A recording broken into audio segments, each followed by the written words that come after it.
Greetings, all. This is Malik Assad Jafar, philosophical philosopher and superstar. Let's get right into it. Today is about a poem that I call Most Times.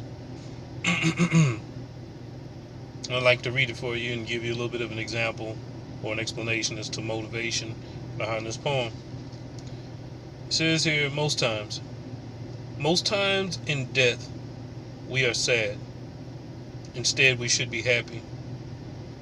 It's hard, but make yourself feel glad. It's something destined to be. Should be met with such a belief that counteracts feelings of grief. You must have faith. You must have faith to give your heart and mind relief. Most times in death we are sad. We feel like they are gone. What wasn't said we wish we had. Our emotions are stretched and drawn. Try hard not to be in dismay. The spirit is not far away. They're always here. They're always here. Our memories are what helps them to stay. Most times in death we are sad during the time of a loss. It's natural that we may feel bad. But paths, again, they will cross. Know they are in a better place, waiting to give you an embrace with open arms, greeting you with a smiling face. Now,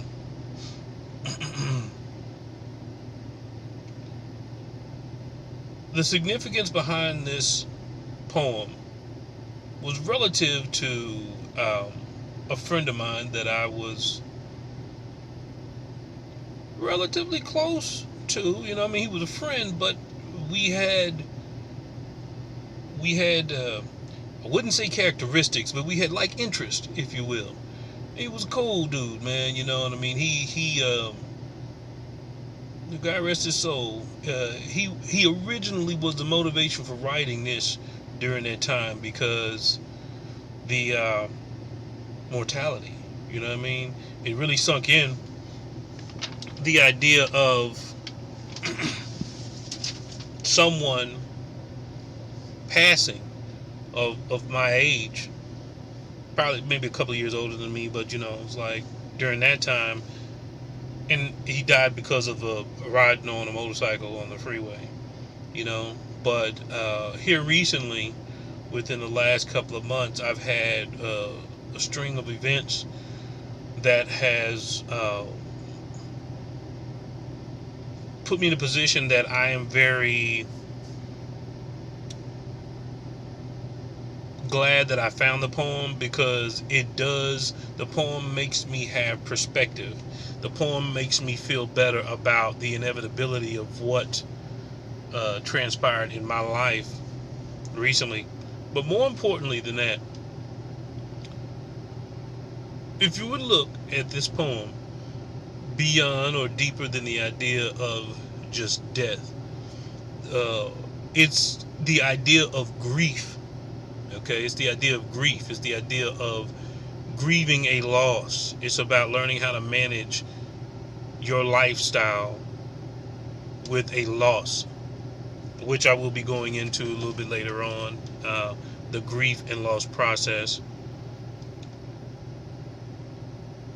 But the last line, when it talks about waiting to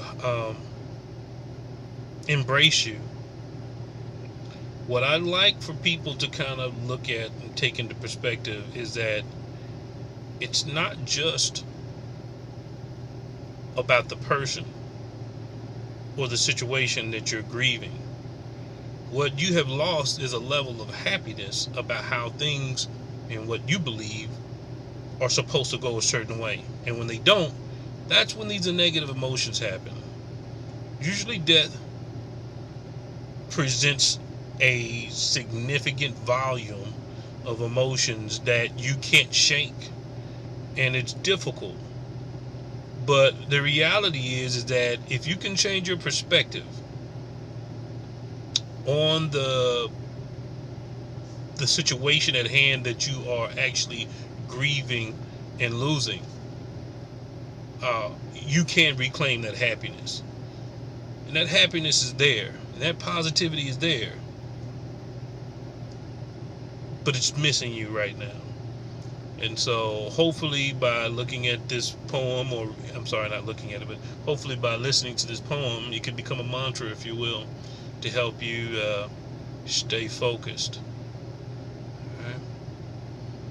With that said, y'all be blessed, stay safe and positive, and I'll see y'all next time. Peace.